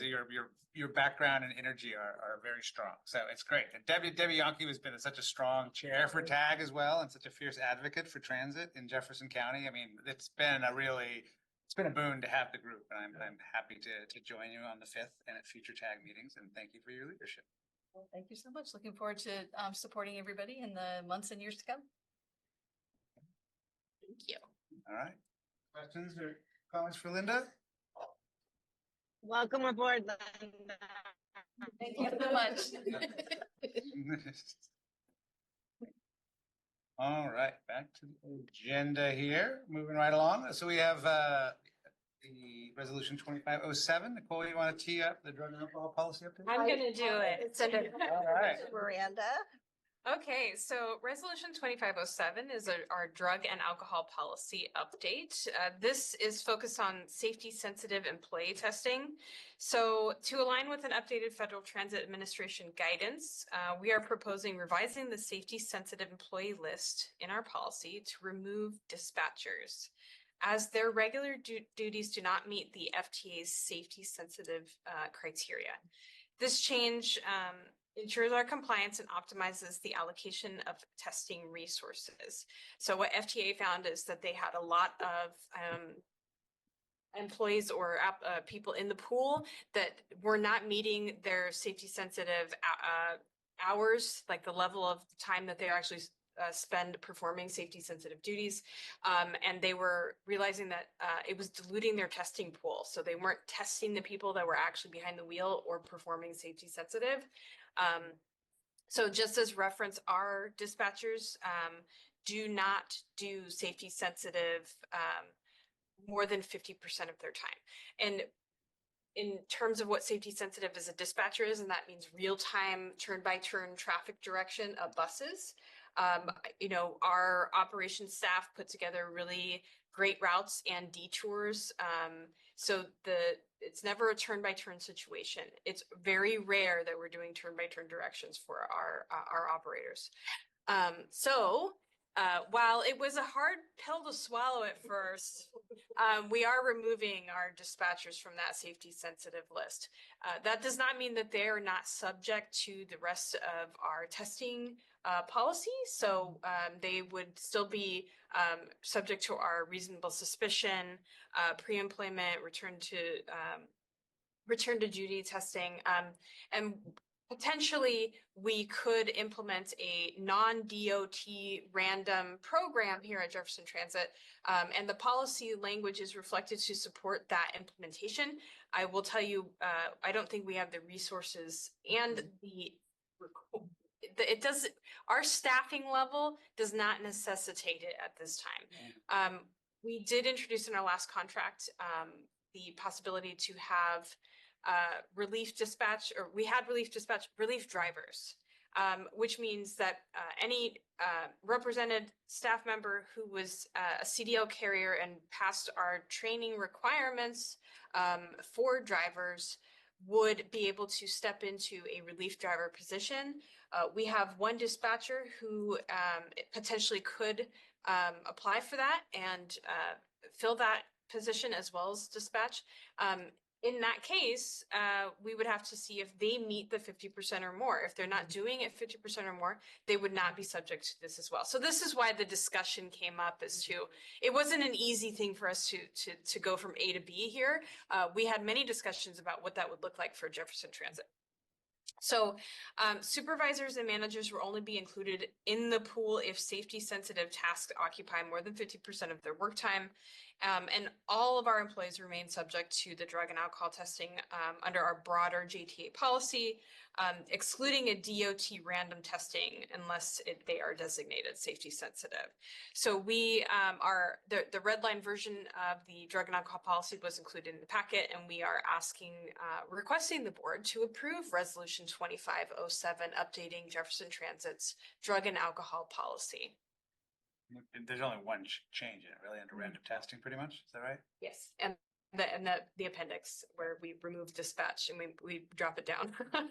We take it from sensitive to non-sensitive. Yeah. Questions on drug and alcohol policy changes proposed? Makes sense. It's an easy update because we updated this last year. Pretty substantial update then, yeah. I guess my only question is, you, in the random testing section, you said the language, in the red line says that they will be subject to DOT regulated random drug and alcohol testing. I thought you were saying that you were just reserving the right to implement that. Is that, am I misunderstanding that? Let me see. Non-DOT. So they could be subject to non-DOT random Oh, drug you're right. and This says employees classified as safety sensitive will be subject to DOT. So if they've already, if you've identified safety sensitive. Yes. So if they're on the list in Appendix A, they are safety sensitive. Got it. It's the non-safety sensitive classified per DOT testing. We could have a non-DOT test, a random program. Okay. At this moment in time, that would be 0 employees, potentially 1 employee. It's really hard to design randoms around 1 employee.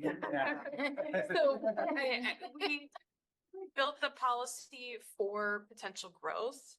If we get more staff that want to become relief drivers, we didn't want to have to revisit this. So that makes perfect sense. Thank you for describing it, just clarifying that difference. Other questions about resolution 2507?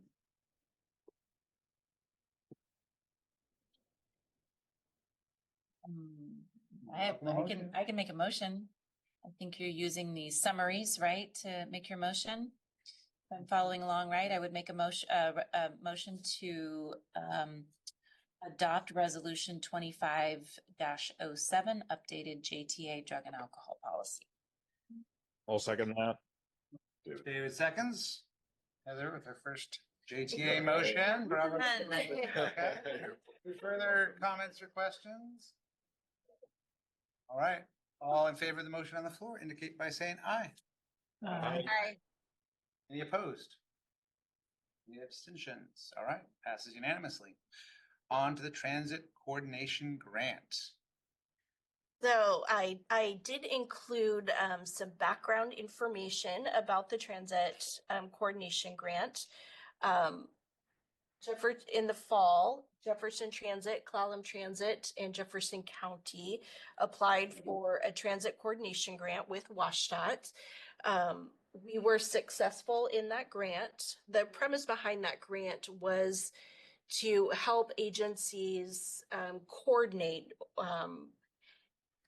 getting individuals to a Washington State ferry. So only select counties were permitted to apply for this grant. Again, we were successful, with the idea being that we have identified the gateway Visitor Center as a location where possibly Clallam Transit and Jefferson Transit could make a connection with the 123 straight shot, Clallam's 123 straight shot, which runs from Port Angeles to the Bainbridge Island Ferry, and then Jefferson Transit's Kingston Express, which runs between Port Townsend and the Kingston Ferry Terminal. Jim Fetzer and I had some good conversations about what it would look like if our two communities were able to share that service, so that we're not duplicating services, so that each agency isn't sending a bus to the exact same place. The roundabout, the new roundabout last year, really did allow for a safe connection place. We had been really kind of thinking about some different places and had ruled out the Discovery Bay area as really not a safe place to do that. So this presented itself as an option. So applied for the grant. We were successful with our grant application. This grant has a really tight turnaround. We have from January through June 30th to spend our money. Jefferson Transit with the other entities applied for a $100,000 grant. Really, our goal was to create a site plan at the Gateway Visitor Center. We would be looking at paving that lot, looking at adding some bus shelters, restrooms, for future restrooms. Commissioner Brotherton would like to see a food cart there. Also taking into account some EV chargers. So really kind of looking at what we could do to make that space a connection point for transit, but also the community and visitors at large. Commissioner Brotherton has been in the meetings with us. So when we're meeting to discuss this project, we put out, I say we, Jamie, put out an RFQ. And we, again, had a really tight turnaround. The group identified SCJ Alliance as the engineering group to work on this. 3 applications though, right? Yes, we had 3 applications. I don't remember what all 3, the names of the other 2. I just Second and third place. Yeah, second and third place. We went with SCJ. So attached, you will find the resolution, SCJ's, sorry, I'll step back. First, we are asking for authority for me to sign the grant agreement. And then moving on past that, we would be asking for authorization for me to sign the contract with SCJ Alliance. Questions?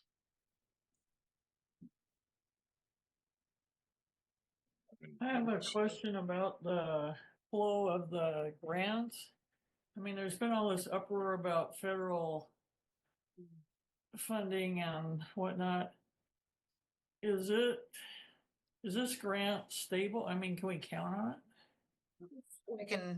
This grant is funded by the Washington State Climate Commitment Act, so it's state funds. It's not coming from a federal source. But it would behoove us to be as quick as we could about doing everything with it, right? Right. And we don't have a choice, really. Maybe Nicole should be lauded. Stressing about this. Have you ever turned a grant around this fast? No, nor a procurement this fast. So, yeah, this has been like, we're beating feet on this. So Vivian, to answer your question, WashDOT requires that we expend this grant by June 30th. So really we had less than 6 months to spend this money. And really we're using this money just for the development of a site plan so that later on this year we can go out for another type of grant to actually do the construction. So this grant will allow us to just develop the site plan so then we can move forward with grant applications in the fall. Baby. There is grant money for it in the fall. Yeah. We are going to proceed as if there will be. Okay. I mean, and even if there isn't, you've still got a plan that you can search. Having shovel-ready projects Yeah. makes finding, it really does make your ability to get into a grant and get grant awards so much easier. absolutely. You know, concept plans are really hard for them to kind of, you get more buy-in, more support when you've got shovel-ready. Absolutely. Does it help that it's cross-agency? More than just in terms of grants? Real synergy, I think. And this was a unique grant because it was very focused on transit and transit connections to the ferry system. And it almost seemed like it was designed specifically for this idea that we like someone was listening and they're like, let's design a grant for them because they need it. Remarkable, the timing of all this, it's all coming together. Kismet.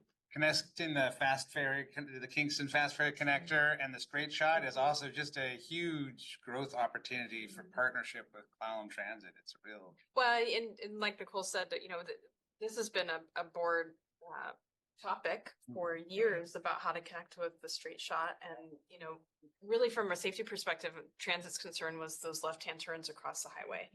And we know that 104 is not great for accidents. It's, you know, 101 and 104 seem to be some of the worst highways. So, you know, and left-hand turns, if you look at the insurance rates, left-hand turns are up there.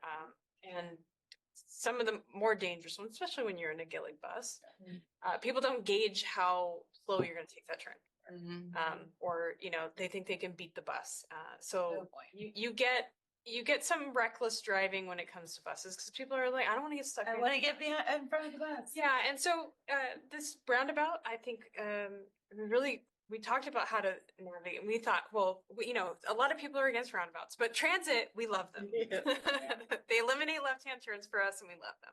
And the Straight Shot in Discovery Bay, those stops are not even Clallam stops, really. They're No, just those are kind of wide. WashDOT stops. No, They're- actually, they're just someone's property that WashDOT doesn't even. Oh, WashDOT I doesn't mean, I've been even- talking to the property owner. I'm really frustrated. I mean, WashDOT's kind of playing some I don't know. There's mixed feelings about who owns those spots. They own the shelters. WashDOT owns the shelters. They've said they don't own the shelters, that the shelter is actually from Olympic Bus. Oh. Like, I mean, it's so this would really make the Straight Shot better bus as well. And also the Dungeness line too, having a place where the Dungeness line can stop. Where you can park a car and leave it. Yeah, no, so it's great. David, go ahead. I just wanted to say I'm very supportive of anything that increases interoperability of various public transit systems. So I think this is fantastic, helping get people out to Port Townsend, Jefferson County without having to drive a car. So I will happily move to approve Resolution 25-08. And I'm happy to second this because it gets more people on the bus, which is our number one goal, right? All right. Would just before, do we foresee this changing the route schedule at all? If we're kind of, Right now, the two services don't line up, so we Yeah. but right now, Clallam Transit is running the Straight Shot more frequently than Kingston Express, so I think it's completely doable. All right. Any other conversation before we? Yeah, go ahead, Rick. Yeah, I just like to point out that I did suggest this 3 years ago. You know, name it after Rick. A lot of that's how long it takes for an idea to. Well, I was shot down then. And just like talking about the electric buses, it takes some perspective when you're not a politician, you think with things differently. You might want to take that in mind. Right. Common sense outweighs other things. Yeah, I think Nicole and staff too were motivated by the new roundabout, which made this possible, right? So I mean, things have changed, you know, but you know, WashDOT, they're not really politicians. Yeah, really. Level either, so point stands. All right. All in favor of the motion on the floor approving resolution 2508? Can you get by saying aye? Aye. Aye. All right. Rick Burton, stop. I'm down for that. Okay, next up, still connected. You want to talk about SCJ, Nicole? Yes, so again, with Jamie's quick work, we were able to identify SCJ Alliance as what we believe to be the best option for moving forward with the site plan. So we have included a resolution authorizing me to sign a contract with SCJ. Can I just ask, what were the points? Was it, were they less expensive, better deliverables, both? What made you choose them, just in a nutshell? So with an architectural and engineering solicitation like this, you actually you don't get to bring price into it. So it's a request for qualifications. So basically we explain the project and a scope of work when I put out a request for qualifications, and then anybody that responds, we have weighted scoring criteria that is listed in the RFQ. That then we just take the submissions that we get, and so we have a team of people that evaluate and score each firm, each response, and then we make a cumulative score of each one, and whoever is the highest scoring, we start there. This was, thank God we were able to come to an agreement on the price with the scope and fee with SCJ, because you start with your highest scoring firm and negotiate a scope and fee with them. At that point, if you can't come to an agreement about that, then you move on to the next highest scoring firm. So thankfully, SCJ was our highest scoring, and we were able to negotiate an acceptable scope of work and fee with them and get this contract today. So, and I'm happy to share with you if you want to see any of the scoring documents or anything that we used or the other submissions. Shoot me an email and I'm happy to share those with you. Mark So it's just- represented the county on that. Did. Yes. Great. On the contract negotiation. It was just remarkable to me how much SCJ Alliance works in this community, which can be a really great thing, because they know this community well. I worked with them on a project in downtown Port Townsend 10 years ago. They've been working here a lot, but it also always just kind of puts it on my radar. Like, is it a foregone conclusion that we're always choosing SCJ, or we, I just am interested in why they're a great. Concern though, yeah. Yeah. So anyway, thanks for entertaining that. Absolutely. Okay, well, I would welcome a motion approving resolution 2509. If there's more questions. Do we already have a motion? I would move to approve resolution 2509, authorizing the general manager to sign a contract with SCJ Alliance. Second. Second by Ben. Any further questions or comments? All in favor of approving resolution 2509 as presented, indicate by saying aye. Aye. All right, it's only 13 minutes behind schedule. I guess we're gonna have to have slightly abbreviated reports but we'll ask from the staff what's going on. Okay, so in your packet is my full report, and so I will not read it to you. Something exciting that we did yesterday was all staff training day.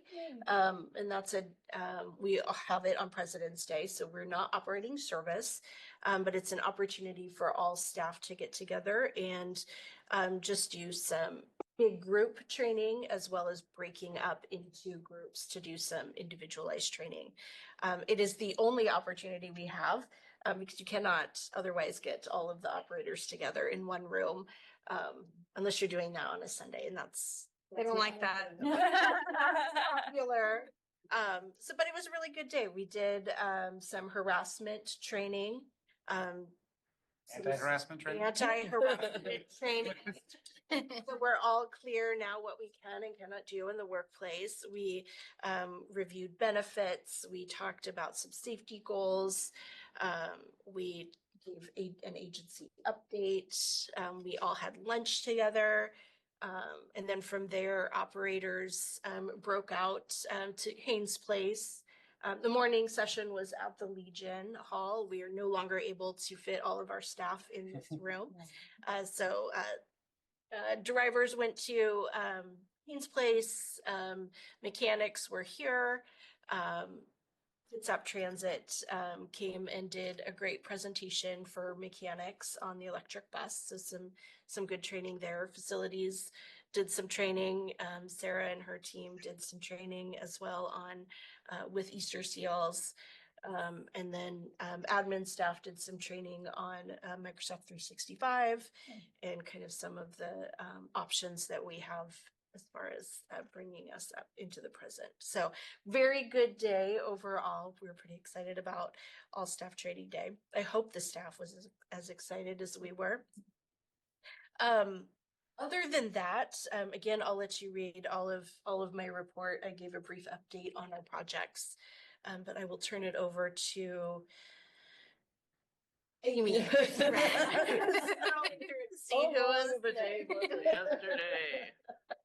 It was a really good day. We did the operators, for our portion, we did mock accident drills with front door evacuations of an ADA passenger and rear door evacuations.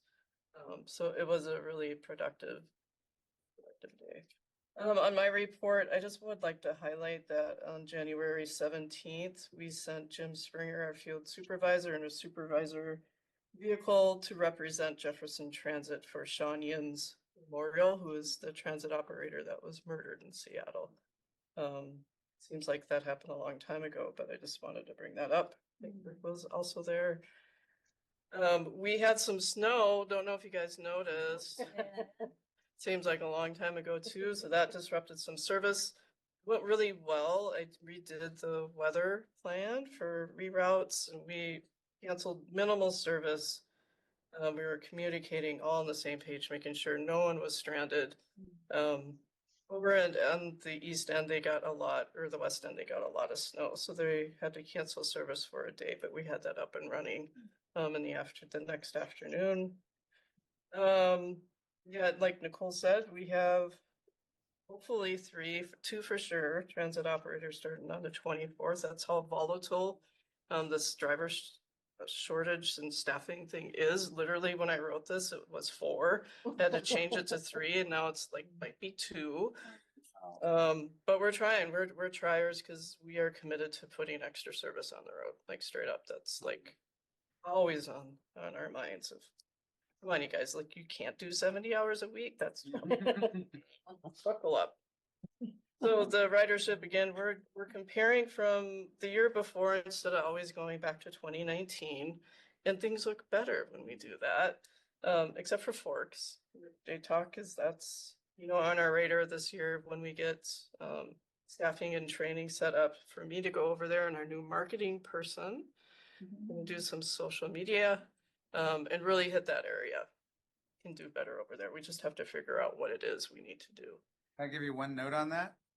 I talked to the Claylock Lodge and they are incredibly dependent on JTalk because they often have about half their staff or seasonal employees that often don't have cars. So they rely on JTalk to go shopping and, to Aberdeen or Port Angeles. So that's a good, probably about a good percentage of your population is coming from that seasonal staff at Claylock.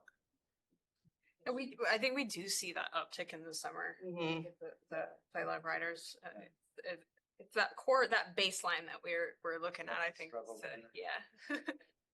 Can I ask you, in going from 4 to 3 to 2, applicants or potential new employees, do you see are there trends in that you're seeing consistently? What is it that's making them accept a job application? I mean, I know there's all kinds of other trends about how many the applicant pool in general, but when you see accepted applications and then they never make it to their first day, what trends are you seeing in there? I would say the only trend would be they've changed their mind, but then also have to have them drug tested and then they have to pass for their permits for the CDL. Okay, and that, so they're just not making it through those steps. Is that?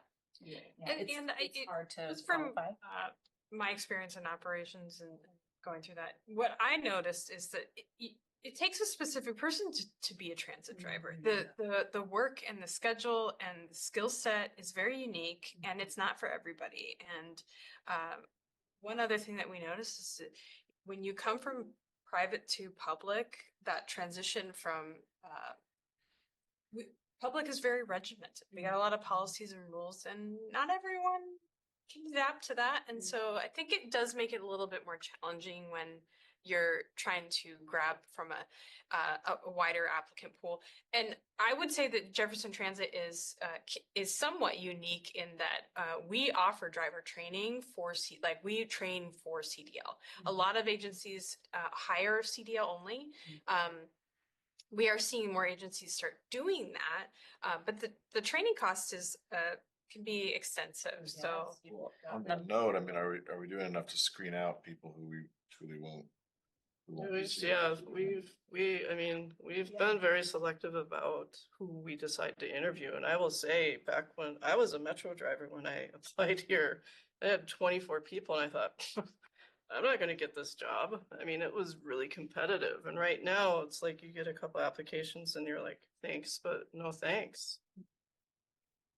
And it's not like you can hire people who aren't qualified or suited for the job. You just, you can't. That's public safety and that's tough. Before we move away from Amy, because I know we only have a few minutes, I do want to say that when it snows, Amy is up at 3:45 and we're all up at Nicole and I are up at, have you seen the cameras, Nicole? And we're driving over Mount Walker and we're hitting all of the routes before the drivers do. So when we say like, oh, there's a snow event, it makes for a long day, a long week.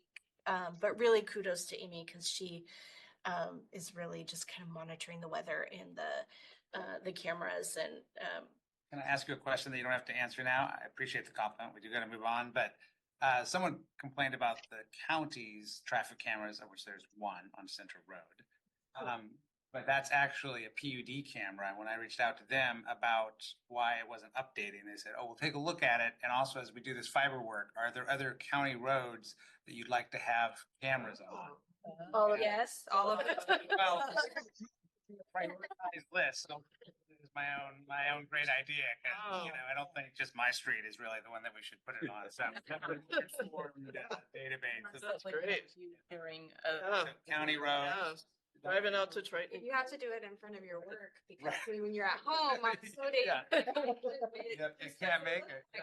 I just look out your window and be like, oh, it's so bad here. Well, I usually do, and then You don't want work to check your.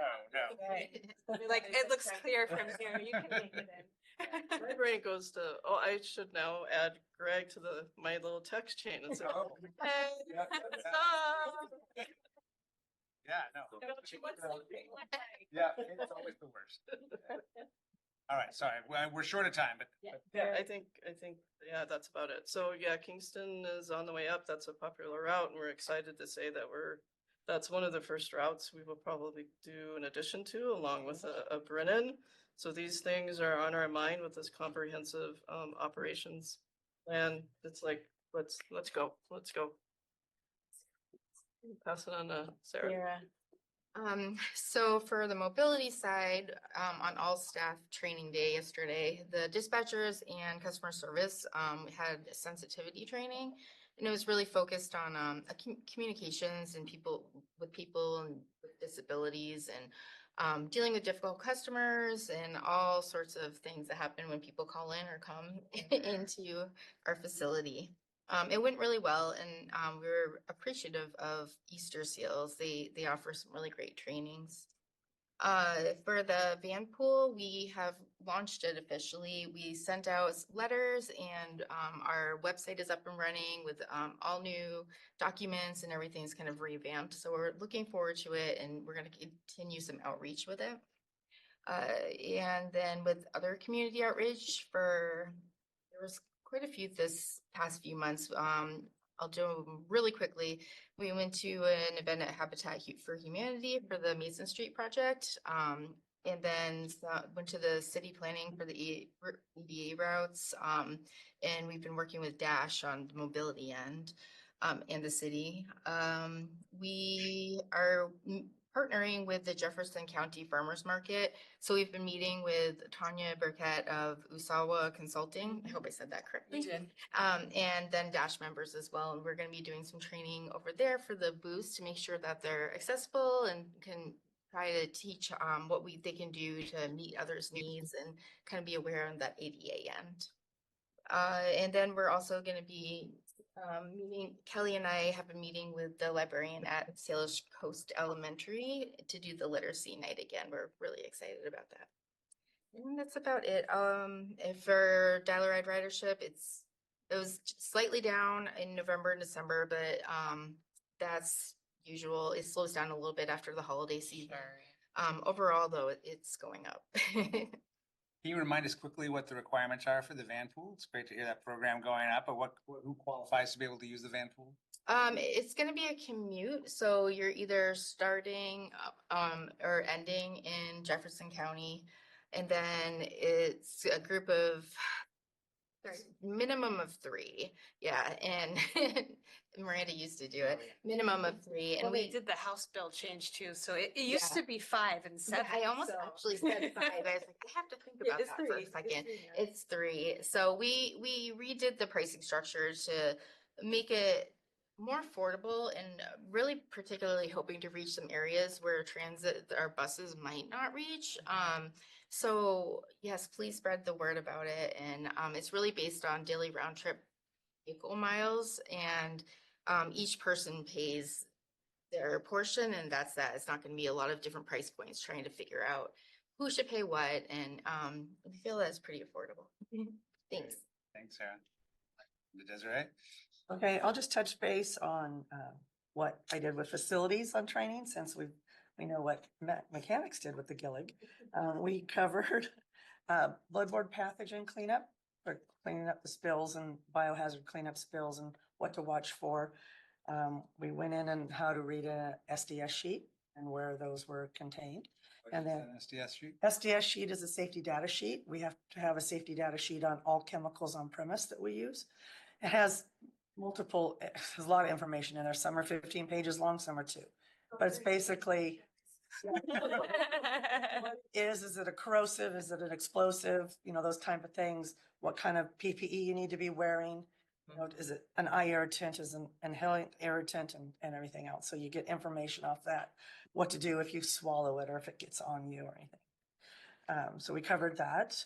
And then how to do what's called secondary containment labeling.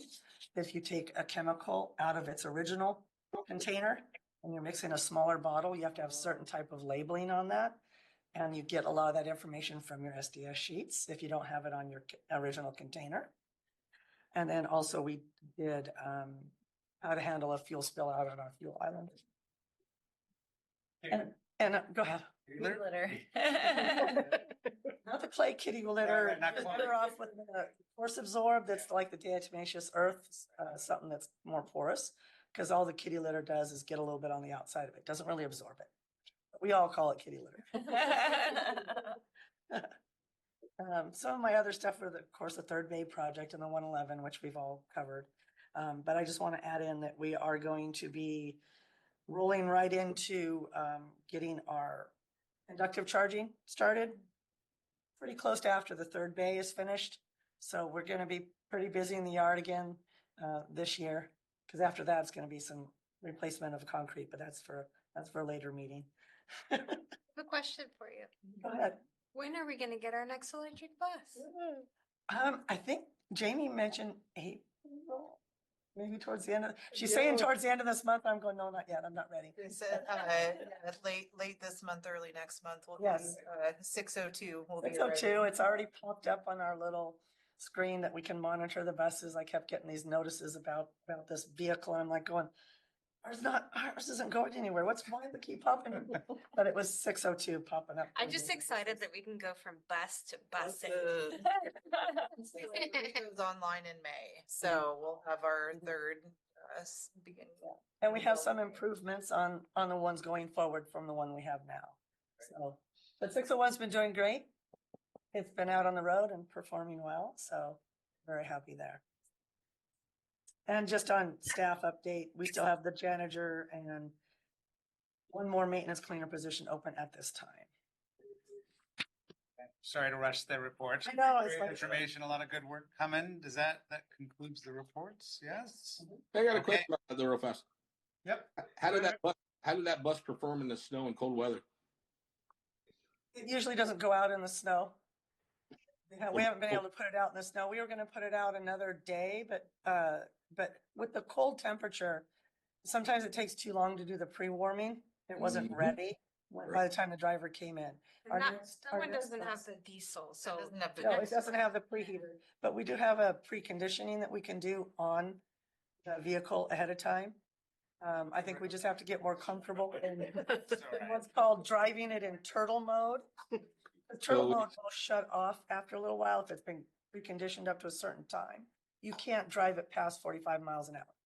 But generally, from the time they get from here to the park and ride and then start off on their next route, it'll come out of turtle mode. It'll finish its warm up, so to speak. So that's still a little bit of a learning curve there. But we will have a diesel preheater in the next vehicles, which will help warm it up and keep it warmer en route, especially with the heating. We all know that really drains a lot with an electric vehicle. And so and better batteries, so we should get the better range what we're getting now. Especially during the winter. Okay. Thanks, Rick. you. On to public comment. I believe we have one more public comment period. Sorry, we're a little late. Is there anyone with the public? No, anyone? No public online, I don't think. There's a couple people. Anyone that's online, you can hit the raise hand button if you'd like to make a public comment, or if you're on the phone, *9 to raise your hand. Nobody's raising their hand. Okay, with that, I will close public comment, and next month, we'll see you in April. See the tag and Linda in March, of course, can't forget. Send you your invite. Thank you. And we'll be back with our regular program with our new chair, John Nowak, in April. So I'm sure we'll be on time in April. With that, we're adjourned. Thanks, everybody. Yeah.